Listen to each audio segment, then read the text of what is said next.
Bien-aimés frères et sœurs dans le Seigneur, je salue comme de coutume chacun de vous dans le nom qui est au-dessus de tout nom, le nom de la rédemption, le nom du Seigneur et Sauveur Jésus-Christ.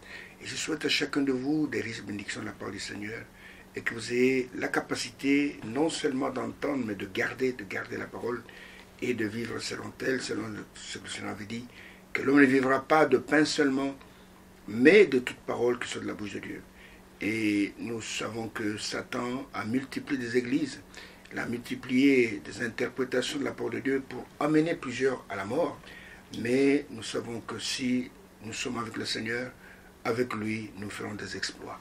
Ainsi, quelle que soit votre communauté, quel que soit votre pays, quelle que soit la couleur de votre peau, quelle que soit votre nationalité, le Seigneur nous aime tous parce qu'il est le créateur de tout être humain qui se trouve sur la terre, et toute création vient de lui, et que la grâce du Tout-Puissant repose sur chacun de vous, et que vous puissiez avoir le discernement pour discerner quelle est la porte de Dieu, quelle est la porte de l'ennemi, et que vous puissiez fuir tous les pièges de Satan et trouver refuge auprès de lui, afin de pouvoir expérimenter le salut.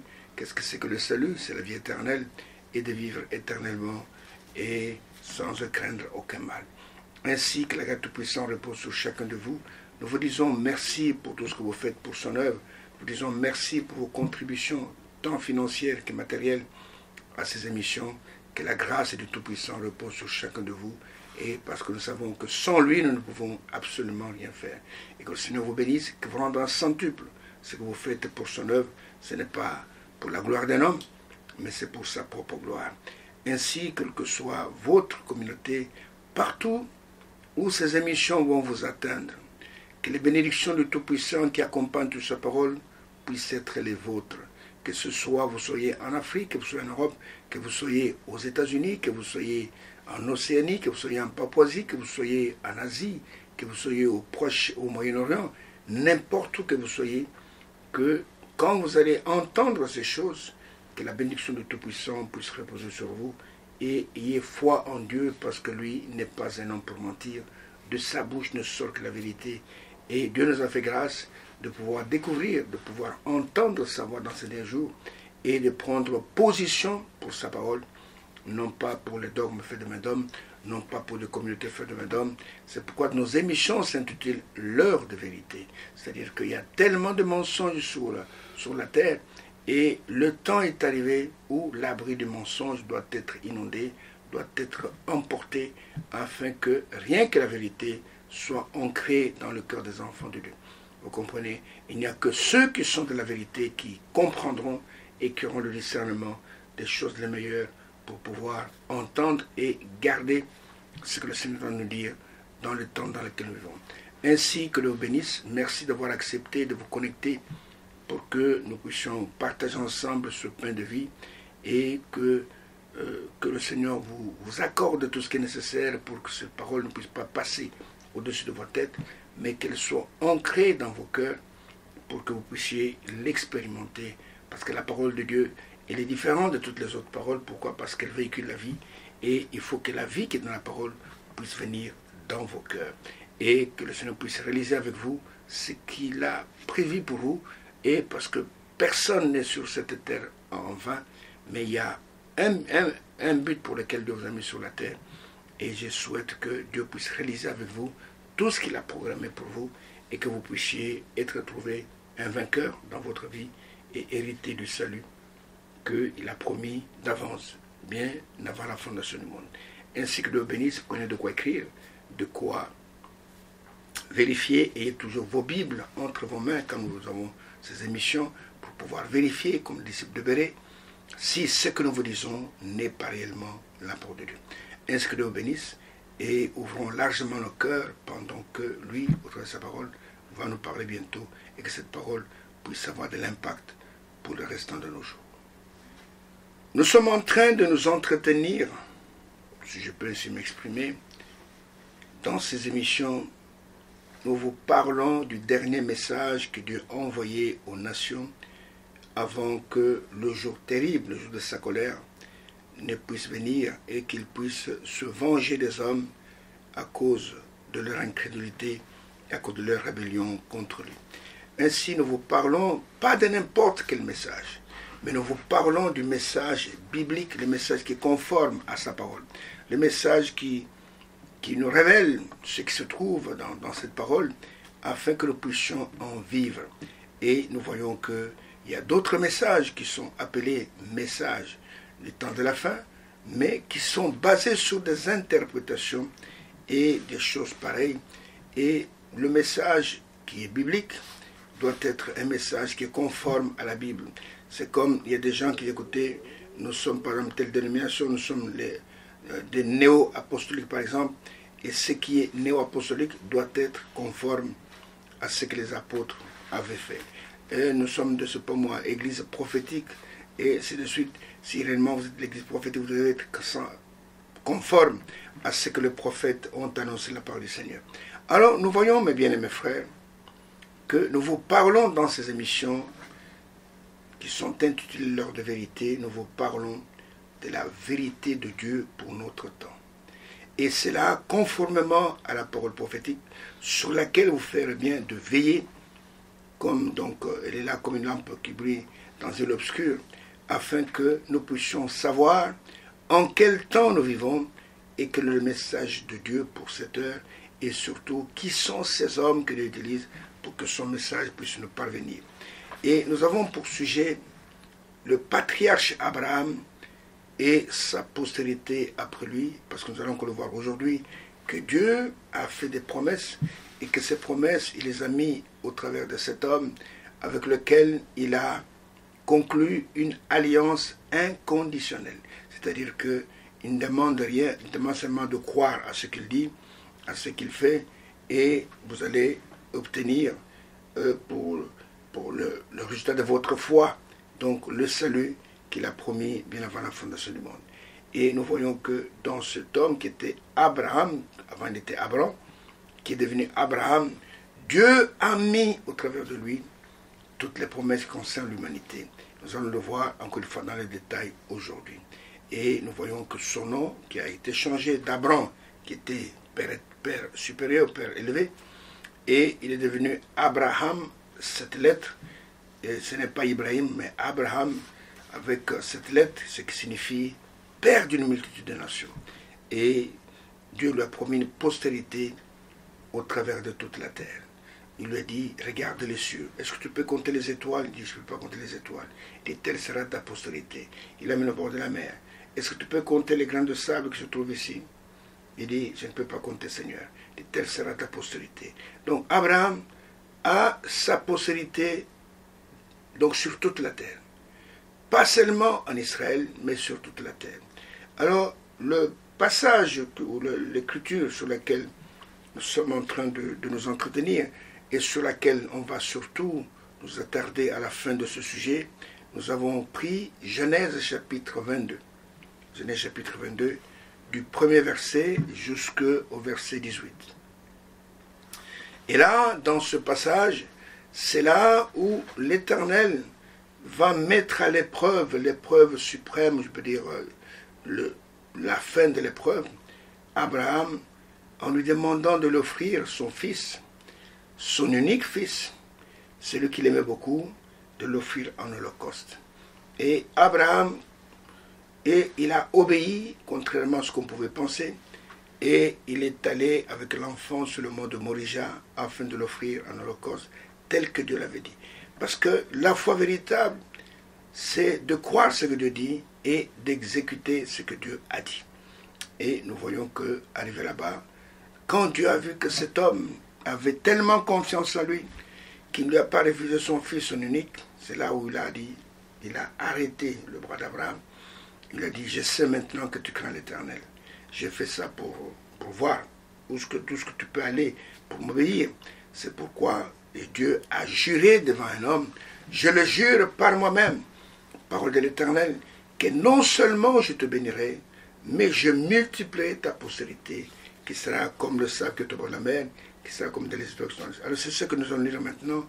Et les véritables fils de Dieu, les véritables personnes qui vont hériter de l'héritage que Dieu a donné au monde, c'est-à-dire aux hommes, sont Donc, identifier Abraham et à sa postérité. Alors, nous lisons du verset 1er jusqu'au verset 18. Il est écrit ceci.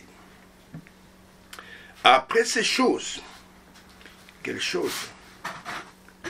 Après que, comment je veux dire, après ces choses, Dieu mit Abraham à l'épreuve et lui dit, Abraham. Il répondit, me voici.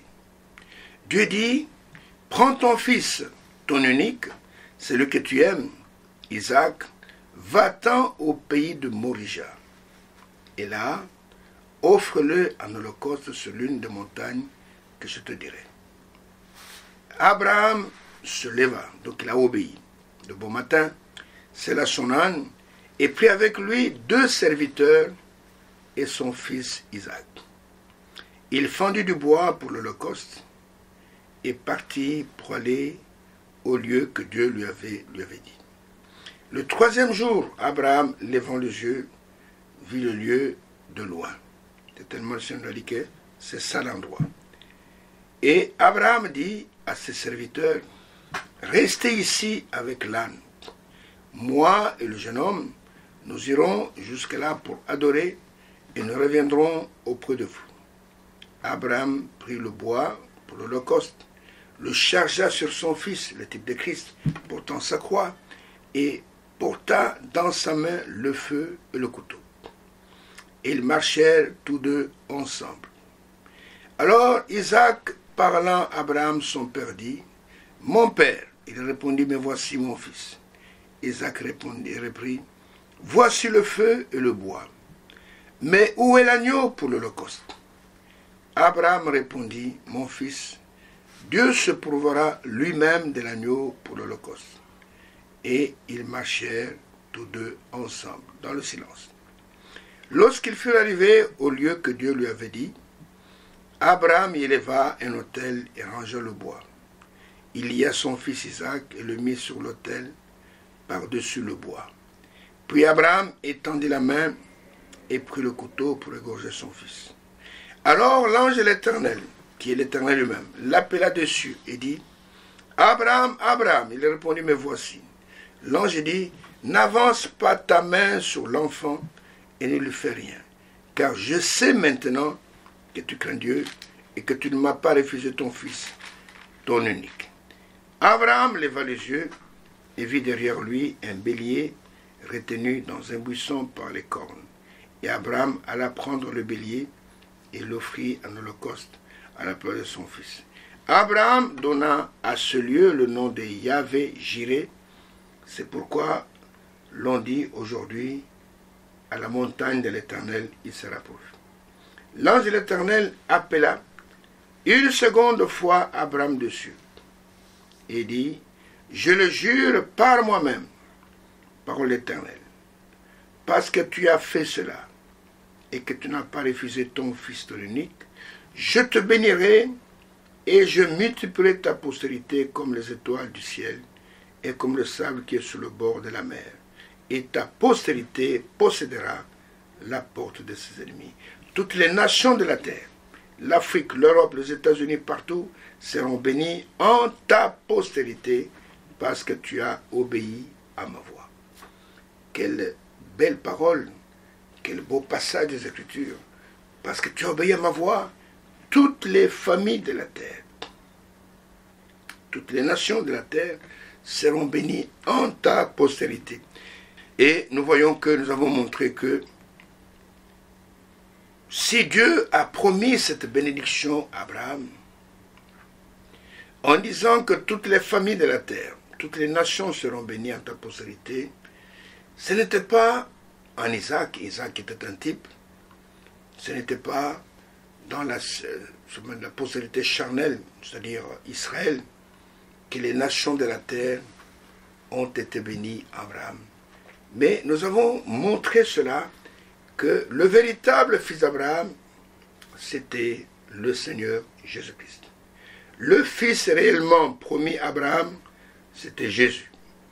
Et nous avons montré que si vous allez dans Matthieu chapitre 1er, verset 1er, Jésus est appelé fils de David, fils d'Abraham. et c'est le véritable Fils. Et c'est au travers de lui que la terre entière est bénie, et c'est au travers de lui que le salut nous a été accordé. Dieu nous pardonne nos péchés dans une seule personne. Dieu nous donne toutes choses dans une seule personne. C'est en lui que toutes les promesses faites à Abraham ont eu leur accomplissement. Regardez comment l'apôtre Paul, qui a bien compris cela, dans Éphésiens au chapitre 1er, il exprime cela en d'autres termes. Éphésiens chapitre 1er, commençant par le verset 3. Regardez ce que l'apôtre Paul nous dit, Éphésiens chapitre 1er, et écoutez, il dit, « Béni soit le Dieu et Père de notre Seigneur Jésus-Christ, qui nous a bénis, écoutez, de toute bénédiction spirituelle dans le lieu céleste en Christ. » Toutes les bénédictions auxquelles nous avons droit nous ont été données uniquement en Christ.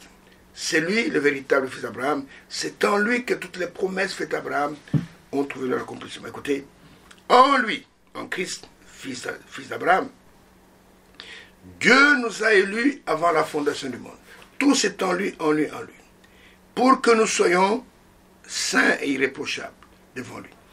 Il nous a prédestinés dans son amour à être ses enfants d'adoption par Jésus-Christ selon le bon plaisir de sa volonté, pour célébrer la gloire de sa grâce dont il nous a favorisés dans le bien-aimé. En lui, toujours en lui, en Christ, fils d'Abraham, nous avons la rédemption par son sang, le pardon des péchés selon la richesse de sa grâce, que Dieu a répandu abondamment sur nous par toute espèce de sagesse et d'intelligence.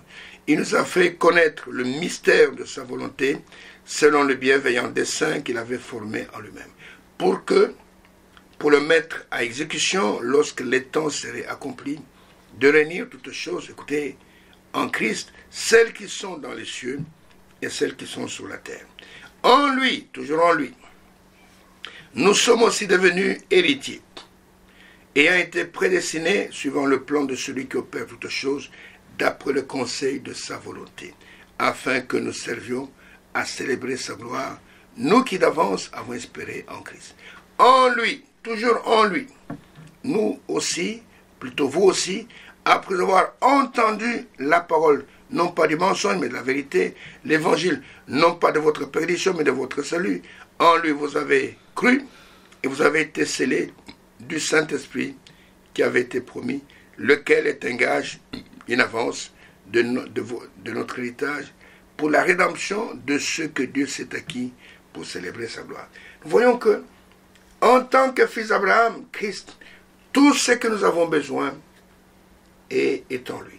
Et nous avons lu dans Éphésiens, plutôt dans Galates chapitre 3, verset 16, et où l'apôtre Paul précise bien en disant, « Or les promesses ont été faites à Abraham et à sa postérité, à sa descendance. » Il n'est pas dit « et aux descendances » ou bien aux postérités plurielles, mais comme s'il s'agissait de plusieurs, mais comme il s'agit d'une seule, et à ta descendance, et cette descendance, ce Christ. Donc c'est en Christ que l'accomplissement de toutes les paroles qui ont été faites à Abraham. Je multiplie ta postérité, c'est en Christ. Et là, en Christ, il n'y a plus ni homme ni femme, il n'y a plus ni juif ni grec, il n'y a plus ni congolais ni français, ni... Nous sommes tous un seul peuple qui est racheté par le sang précieux de notre Seigneur Jésus-Christ. Et toutes les promesses qui ont été faites à Abraham ont eu leur accomplissement uniquement en Christ. Donc, vous comprenez, et Christ est cette postérité qui avait été promise à Abraham et au travers lequel tout ce qui a été promis à Abraham doit avoir son accomplissement. Donc, quand il a dit que toutes les nations seront bénies en toi, c'était en Christ. Et à ta postérité, c'est en Christ. Et nous voyons que, frère, celui qui rejette Christ rejette automatiquement toutes les promesses qui ont été faites à Abraham. Il y a des gens qui n'acceptent pas Christ, mais qui parlent d'Abraham, qui l'ont même changé son nom en Ibrahim. Non, ce n'est pas Ibrahim, c'est Abraham, avec cette lettre. Et 7, c'est le chiffre d'achèvement de Dieu. Vous comprenez? Dieu créa le monde, comment je vais dire, en 6 jours. Mais le 7e, il se reposa. 7, c'est le chiffre de l'achèvement. Vous comprenez? Et ne changez pas. C'est comme une dénomination qui s'appelle, nous sommes les témoins de Jéhovah. Si je vous dis que le nom Jéhovah n'existe pas dans la Bible. Vous allez me dire quoi? Vous allez peut-être dire que ce n'est pas vrai. Je vous demande de fouiller toute votre Bible, à part la Bible de cette organisation-là, où ils ont changé tout le nom et on a écrit Jéhovah. Non, il est Yahweh, il est Yahvé. Hein? Il n'y a pas de nom Jéhovah dans la Bible, ça n'existe pas. Vous comprenez? Souvent, les gens croient des choses par habitude, parce qu'ils sont habitués comme ça. Vous comprenez? Mais il était, en fait, le nom de Dieu, sur lequel il s'est révélé sur la terre, est très compliqué. C'est le tétragramme YHWH. Il n'y a que de consonnes, il n'y a pas de voyelles. On ne sait pas le prononcer. Alors, on a essayé de faire quelque chose qu'on peut prononcer. Et normalement, c'est Yahvé, Yahweh. Donc, vous comprenez? Et le Jéhovah, ce sont les gens qui ont fabriqué ça. Il n'existe pas. Alors, vous comprenez par là que Christ était ce fils promis à Abraham. Ce fils qui était typifié par Isaac, l'enfant que Sarah lui a mis au monde. Et donc, si nous regardons ce qu'a été Isaac, et nous comprenons un peu le type. Regardez ici, je vous ai montré la fois passée, que l'Éternel s'adressant à Abraham, Genèse 22, je le répète encore à cette heure, et l'Éternel lui dit, Genèse 22, reprenons encore un peu ça, je l'ai dit la fois passée, mais je le répète à cette heure. L'Éternel lui dit ceci, verset 2, Dieu dit, prends ton fils, ton unique, celui que tu aimes, Isaac, va-t'en au pays de Moria, et là, offre-le en holocauste sur l'une des montagnes que je t'indiquerai. Dieu appelle Isaac le fils unique d'Abraham, alors qu'Abraham en ce temps-là avait déjà 2 fils. Bien qu'Ismaël avait été chassé avec sa mère, mais il n'en demeurait pas moins enfant d'Abraham.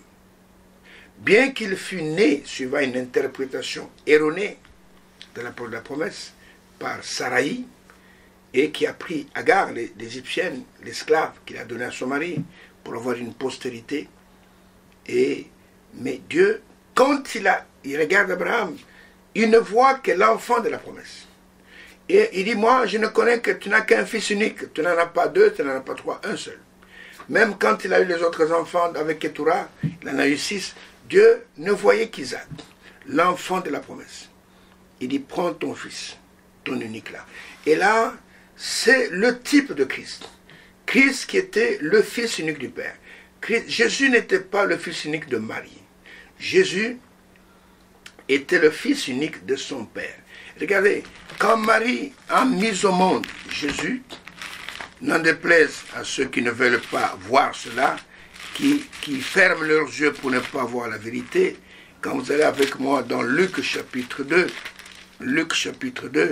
là où Marie a enfanté Jésus, prenez avec moi le verset 7, ne faites pas mentir la Bible, il est dit, et elle enfanta son fils premier-né. Son fils premier-né, ce n'est pas son fils unique. Marie enfanta son fils premier-né. Parce qu'après cela, quand on parle de premier-né, c'est qu'il y a une suite qui va suivre. Marie, après la naissance de Jésus, a eu une vie normale avec son mari qui était Joseph, et Marie a eu d'autres enfants. N'en déplaise à ceux qui veulent fermer les yeux. Non, nous ne voulons pas voir ça. Une fois, je disais ça à des religieuses avec qui je parlais. Je dis, écoutez, vous savez que Marie a eu d'autres enfants. Oh, n'en parlez pas. Oh, frère Valentin, ne parlez pas de cela. Vous fermez les yeux pour ne pas voir la vérité. La Bible parle que Marie enfanta non pas son fils unique, mais son fils premier-né. Ce qui montre qu'après la naissance de ce fils, Marie, avec Joseph, ont eu des enfants. Et on donne des noms dans la Bible. Mais vous fermez les yeux pour ne pas voir cela. Hein? Donc, écoutez, ce n'est pas mon sujet. Mais quand vous prenez Marc chapitre 6, Marc chapitre 6, les noms même sont donnés là-bas. Au verset 3, il est dit, n'est-ce pas le charpentier, le fils de Marie? On parle de Jésus. Le frère de Jacques, qui était Jacques, l'enfant de Marie. De Jose, qui était Jose, l'enfant de Marie. De Jude et de Simon, des enfants de Marie. Et ses sœurs, ne sont-elles pas ici parmi nous? Les sœurs, des enfants de Marie. Marie a eu beaucoup d'enfants. Il avait une famille nombreuse. Et de temps en temps, quand Jésus prêchait, Marie allait chercher Jésus avec ses enfants. Hein? Donc vous comprenez par là. Mais les gens veulent fermer les yeux pour ne pas voir ça. Hein? Ce n'est pas mon sujet. Je peux vous donner beaucoup de passages où il est dit que Marie allait chercher Jésus avec ses enfants. Et on lui disait, ta mère et tes frères sont là en train de chercher. Il disait, qui est mon frère, qui est ma soeur? Sinon celui qui écoute la parole de Dieu et qui la garde. Vous comprenez? Et donc, par exemple, dans Jean chapitre 7, hein, vous qui croyez que seulement Marie a mis au monde un seul enfant, hein, et il est dit, chapitre 7 de Jean, il est dit au verset 1er, hein, il dit, après cela, Jésus parcourut la Galilée, car il ne voulait pas séjourner en Judée, parce que les Juifs cherchaient à le faire mourir. Et or, la fête des Juifs, la fête des tabernacles, était proche. Et ses frères viennent d'où? Ce sont les enfants de Marie. Ses frères lui dirent, pars d'ici et va en Judée, afin que tes disciples voient aussi tes œuvres, et les œuvres que tu fais. Personne n'agit en secret lorsqu'il désire paraître. Si tu fais ces choses, montre-toi et au monde, toi-même au monde, car ses frères non plus ne croyaient pas en lui. C'était les enfants de Marie. Hein? Et quand vous allez, c'est pas moi, dans le livre des Actes, et Marie était dans la chambre haute avec ses enfants. Vous comprenez? Et prenez, moi, Actes chapitre 2, Actes chapitre 2, et regardez, Marie était dans la chambre haute avec ses enfants. Et il est écrit au chapitre 2, je cherche la place où il est écrit, et c'est la dernière fois là où on parle de Marie. Marie, au chapitre 1er plutôt, il est écrit ceci, Acte 1er, chapitre 1er, verset 14, il est dit, tous d'un commun accord, persévéraient dans la prière, avec les femmes et Marie, mère de Jésus, et avec les frères de Jésus. Ses frères ont cru en lui après sa mort et sa résurrection. Avant, ils ne croyaient pas en lui. Ils le prenaient pour un aventurier. Et quand Paul, qui était pharisien, a été convaincu sur le chemin de Damas, et qu'il est revenu à Jérusalem, et regardez, dans Galates, au chapitre 2, ce que Paul dit, quand il est venu, il habitait chez Céphas, qui était Simon-Pierre. Écoutez, et regardez ce qu'il dit, qu'il a trouvé là-bas, où il dit ceci, dans Galates au chapitre 1er, au verset 19, il dit, quand il est arrivé, même au verset 18, il dit, 3 ans plus tard, je montais à Jérusalem pour faire la connaissance de Céphas, et je demeurai 15 jours chez lui. Mais je ne vis aucun autre des apôtres, si ce n'est Jacques, le frère du Seigneur. Vous comprenez? Si ce n'est Jacques, le frère du Seigneur. Jésus était le premier-né des enfants de Marie, c'était l'aîné, mais Jésus était le fils unique du Père. C'est pour cela que Isaac le typifiait. Il est écrit dans Jean chapitre 3. Jean chapitre 3 d'abord. D'abord Jean chapitre 1er. Si vous prenez Jean chapitre 1er et regardez comment il est parlé de Jésus, Jean chapitre 1er, et bien que cela a été mal traduit, il est écrit dans certaines Bibles, au verset 18, « Personne n'a jamais vu Dieu, mais le Fils unique qui est dans le sein du Père, c'est celui qui l'a fait connaître. » Le Fils unique.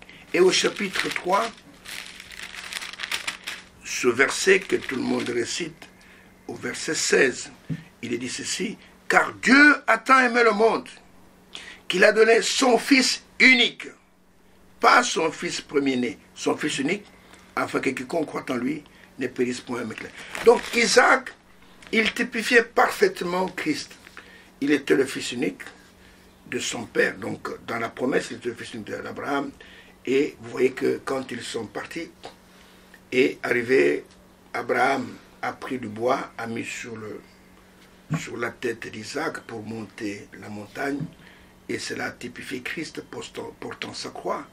Et il s'était en train de monter, comme quand il monte à Golgotha.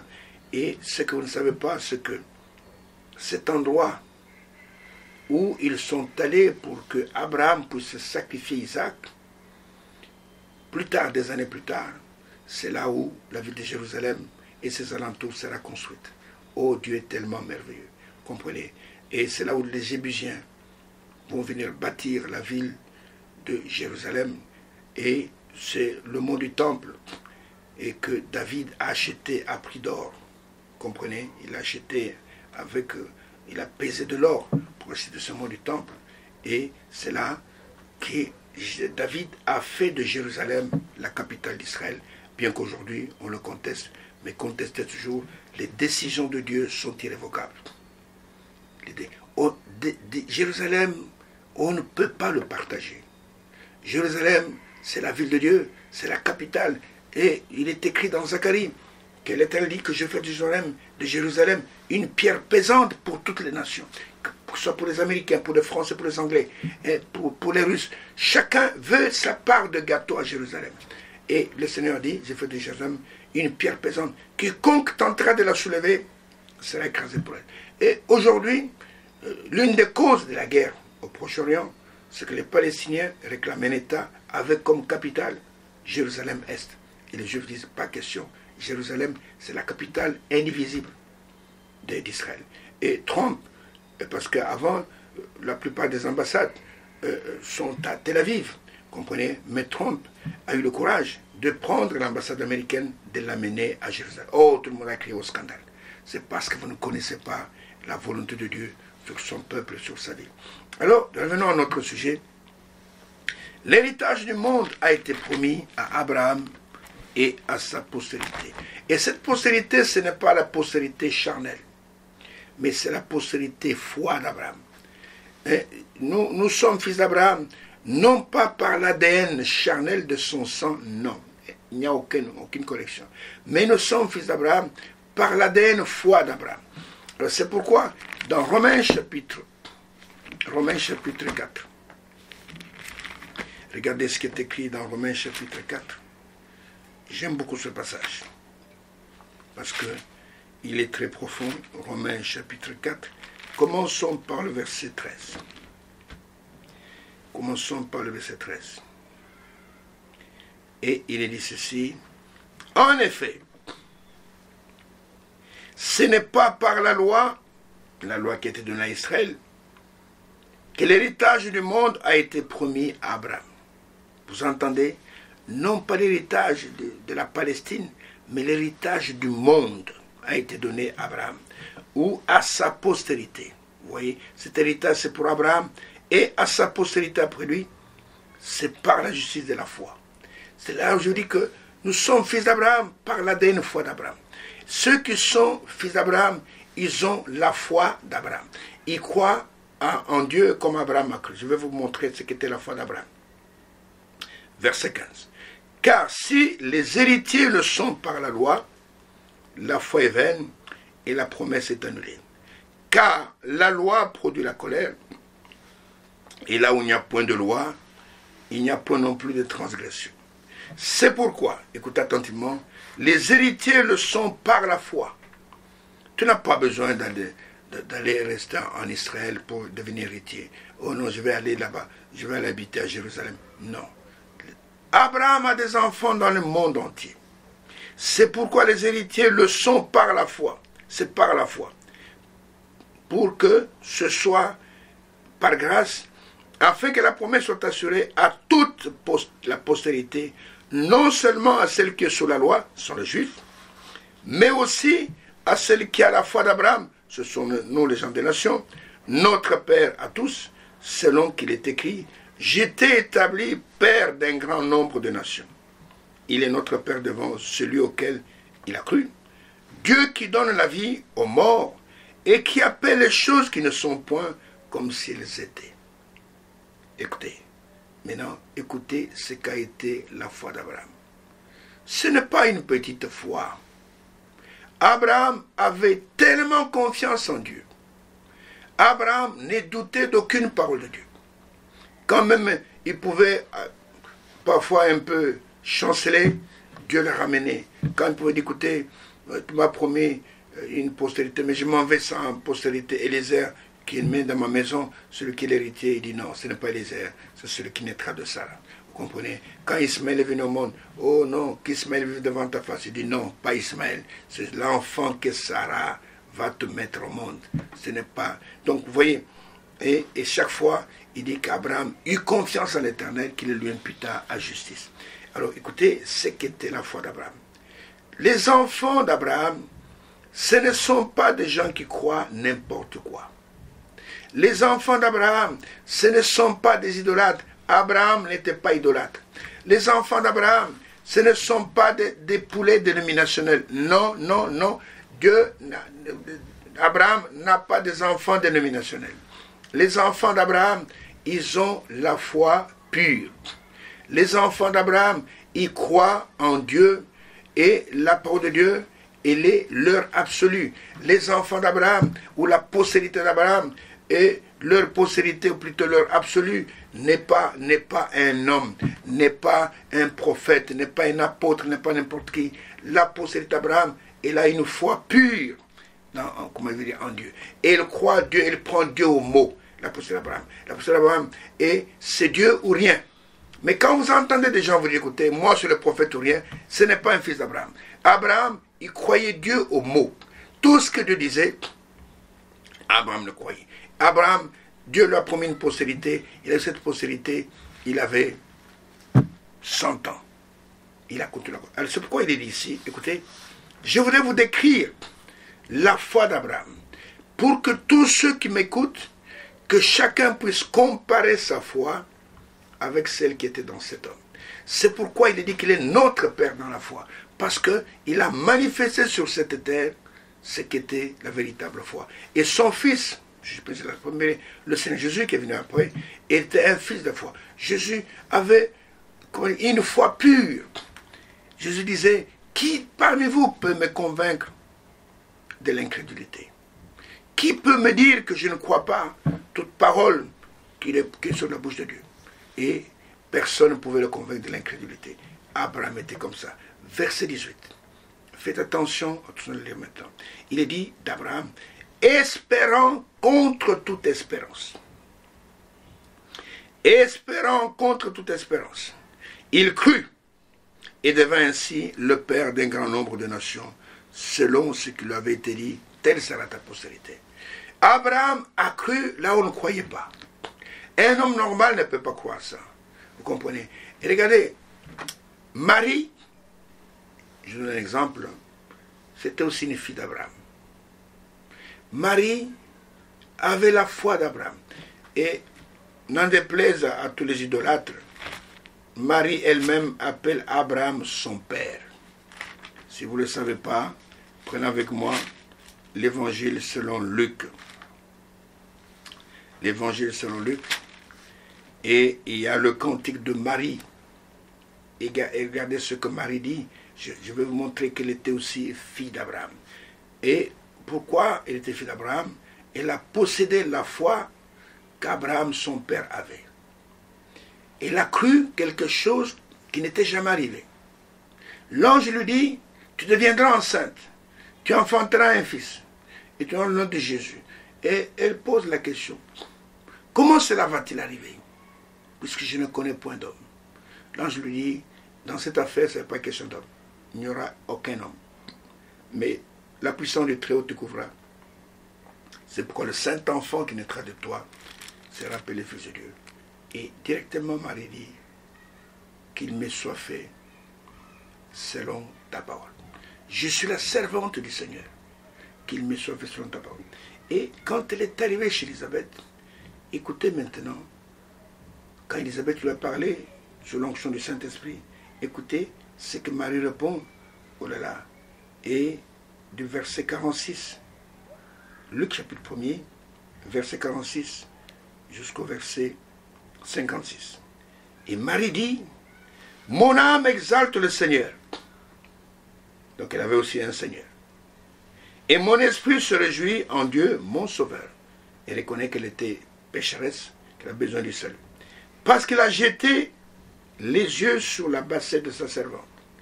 Car voici, non pas sur la hauteur, sur la bassesse. Car voici désormais, toutes les générations me diront bienheureuses. Parce que le Tout-Puissant a fait pour moi des grandes choses, son nom est saint. Et sa miséricorde s'étend d'âge en âge sur ceux qui les craignent.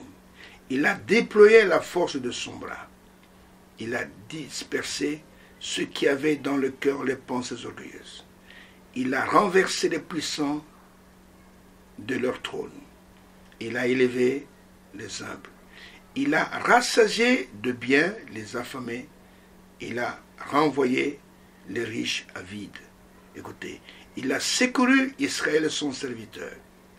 Et il s'est souvenu de sa miséricorde. Écoutez, c'est Marie qui parle. Comme il l'avait dit à nos pères. Marie reconnaît qu'elle avait aussi des pères.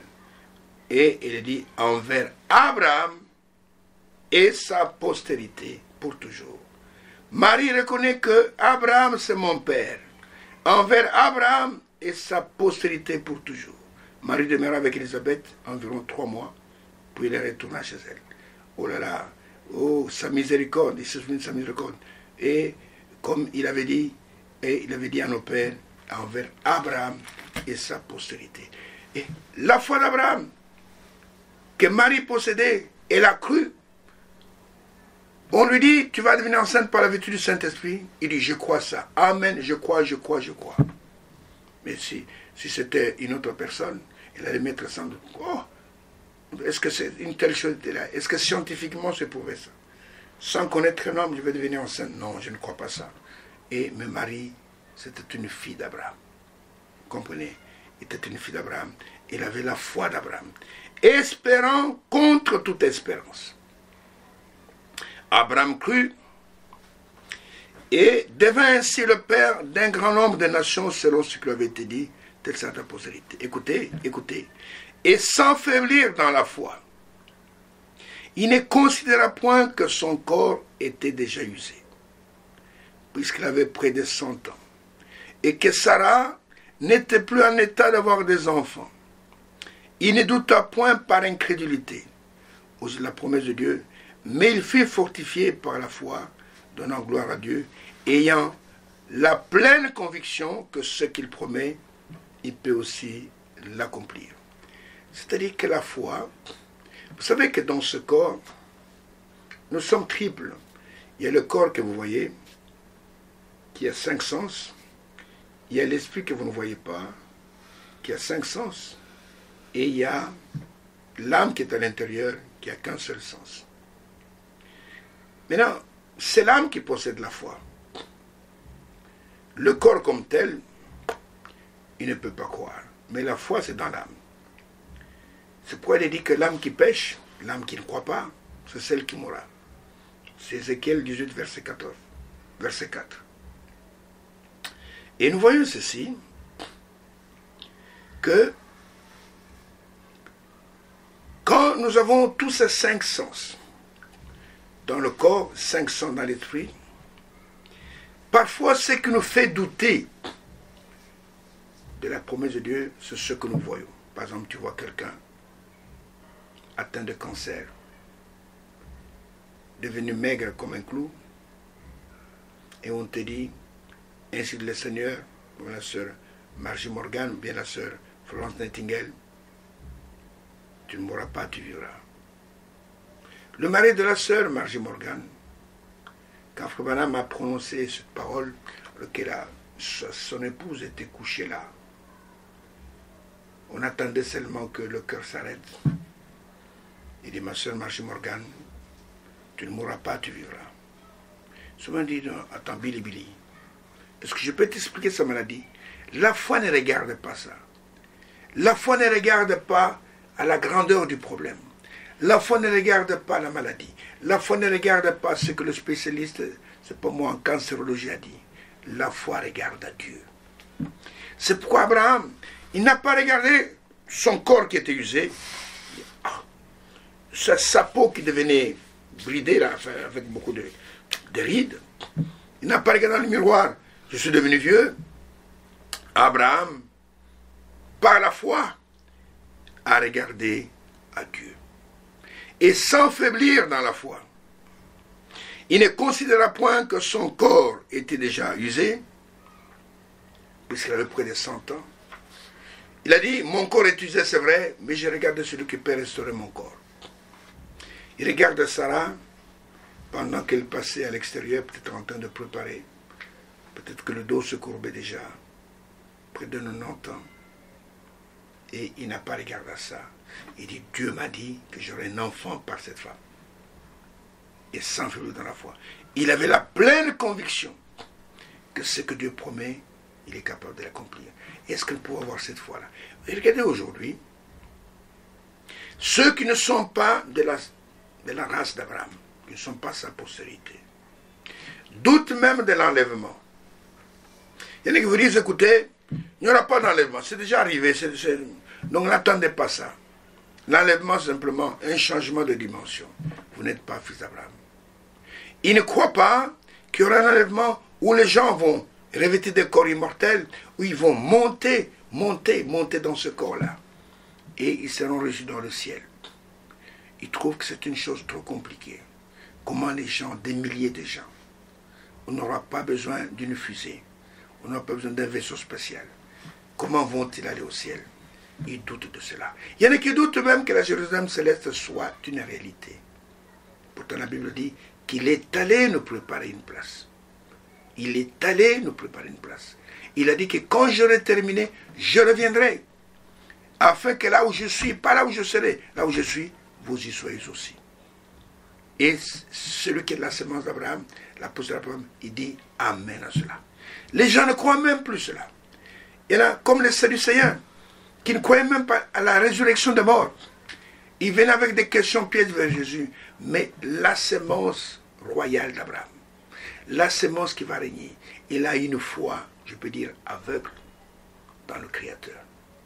Nous croyons, frères, qu'il y aura un enlèvement, qu'il y aura les corps qui vont changer. Nous allons revêtir une jeunesse éternelle, frère. Nous allons revêtir une santé éternelle. Il n'y aura plus de maladies. À l'enlèvement, il n'y aura plus de cancer. Il n'y aura plus de, c'est pas moi, des fibromes. Il n'y aura plus de tout ça. Nous allons avoir des corps totalement renouvelés. En tant que fils d'Abraham, je dis Amen à cela. Quand Paul dit, voici que nous déclarons, d'après, non pas ma parole à moi, mais d'après la parole du Seigneur. Car le Seigneur lui-même, avec un cri de commandement qui va ressusciter le mort, avec la voix de l'archange qui va s'occuper de Satan et tous les démons, et à la trompette de Dieu pour inviter à monter, les morts en Christ ressusciteront, quelle que soit la manière dont ils sont morts. Qu'ils soient bouffés par des lions, qu'ils soient brûlés sur le bûcher, et tous les éléments qui les constituent vont revenir. Les morts en Christ vont ressusciter. Ceux qui sont morts en mer, ils vont ressusciter. Ceux qui sont morts dans les accidents d'avion, ils vont ressusciter. Et les vivants seront changés. Parce que ce corps, la chair et le sang n'hériteront pas du royaume. Et le fils d'Abraham, à ça, il dit Amen. Tous ceux qui doutent de cela, la Bible dit qu'ils seront enlevés sur des nuées. Et lui-même viendra à notre rencontre. C'est notre Melchisedec. Oh, comme Abraham avait rencontré Melchisedec en revenant de la conquête de roi. Vous comprenez? Il revenait de la bataille. Nous aussi, nous revenons de la bataille de la terre. Nous allons rencontrer notre Melchisedec dans les airs. Frère, il va nous prendre et il va nous amener en tant que l'épouse, comme Isaac a pris Rebecca dans les champs et l'a amené jusqu'à la maison. Il va nous amener dans le ciel et les noces de l'agneau vont intervenir, non pas sur la terre, mais dans le ciel même. Tout véritable fils d'Abraham dit Amen à cela. Espérant contre toute espérance. Nous croyons des choses que le monde ne peut pas croire. Il Il y en a qui disent, écoutez, il n'y aura pas d'enlèvement parce qu'il y aura des accidents d'avion. Et les trains vont c'est pas télescoper, et les voitures vont... Il y aura un chaos sur la terre. Ça, c'est votre tête qui vous parle. Et Dieu est incapable d'arrêter une voiture. Quand l'homme aujourd'hui peut faire des voitures qui roulent sans chauffeur, et qui s'arrêtent sans chauffeur, seulement télécommandé. Quand aujourd'hui, vous allez dans les plus grands aéroports européens, même aux États-Unis, vous avez des petits trains qui relient les terminaux. Il n'y a pas de pilote là-dedans, il n'y a pas de chauffeur. Hein? Tu pars à Paris, Charles de Gaulle, tu quittes le terminal, c'est le terminal ici. Il y a un petit train qui t'amène là-bas. Peut-être tu penses qu'il y a quelqu'un. Va jusque dans la cabine, tu verras qu'il n'y a personne dans la cabine, dans les postes de pilotage. Il n'y a personne. C'est avec l'intelligence artificielle que ce train est en train. Et Dieu est incapable de faire ça. Le jour de l'enlèvement, il n'y aura aucun accident. Et personne ne saura qu'il y a eu l'enlèvement. Et en tant que fils d'Abraham, nous disons Amen à cela. Nous croyons cela. Tous ceux qui ne croient pas ça sont des incrédules. Et je reprends la lecture. Là où j'étais dans Romains, chapitre 4. Et je reprends à partir du verset 20. Il ne douta point par incrédulité, où j'ai la promesse de Dieu, mais il fut fortifié par la foi, donnant gloire à Dieu, et ayant la pleine conviction, et sa postérité a la même conviction, que ce qu'il promet, il peut aussi l'accomplir, parce que Dieu est le seul qui soit infaillible. C'est pourquoi, écoutez la conclusion, cela le fut imputé à justice. Mais ce n'est pas à cause de lui seul qu'il est écrit que cela lui fut imputé, c'est encore à cause de nous, sa postérité. Sa postérité. En nous, qui croyons, pas qui doutons, en celui qui a ajusté le mot Jésus notre Seigneur, qui a été livré pour nos offenses et qui est ressuscité pour notre justification. Les promesses ont été faites à Abraham et à sa postérité. Ce qu'Abraham a été, c'est ce que sa postérité est. Regardez les Juifs, ils étaient fiers de se présenter comme étant la postérité d'Abraham. Mais ils n'étaient pas la postérité foi d'Abraham, c'était la postérité de la chair, oui. Et ils n'ont même pas reconnu le Messie. Ils sont allés jusqu'à le crucifier, celui qu'ils attendaient. Et Abraham avait la foi pure. Et tous ceux qui sont de ça, écoutez, si réellement, je vais vous choquer un peu, tous ceux aujourd'hui qui sont réellement fils d'Abraham croiront ce message que vous entendez maintenant. C'est Dieu ce que je vous dis là. Pourquoi? Tous ceux qui sont fils d'Abraham sortiront de tous les groupements religieux, sortiront de toutes les dénominations, sortiront de tous les groupes de prière et ils croiront ce message. Posez-moi la question pourquoi? Parce que ce message, c'est la voix de Dieu dans certains jours. Ce message, c'est Christ révélé pour notre temps. Ce message, c'est la vérité de Dieu pour cette heure. Et la sémence d'Abraham est la foi dans la vérité. Il n'a pas foi dans les dogmes des hommes. Il n'a pas foi dans les mensonges des hommes. La foi d'Abraham, elle croit Dieu. La foi d'Abraham, elle est basée sur ainsi dit le Seigneur. Si tu doutes de cela, je te donne simplement un devoir à domicile. Toi qui me suis jusqu'à cette heure, rentre dans ta chambre, mets-toi à genoux, et parle à ton Dieu comme tu as pu le parler, dis-lui, Seigneur, est-ce que c'est que cet homme dit dans cette émission, c'est vrai? Est-ce que c'est vrai que tout véritable fils d'Abraham croira ce message qu'il est en train de prêcher?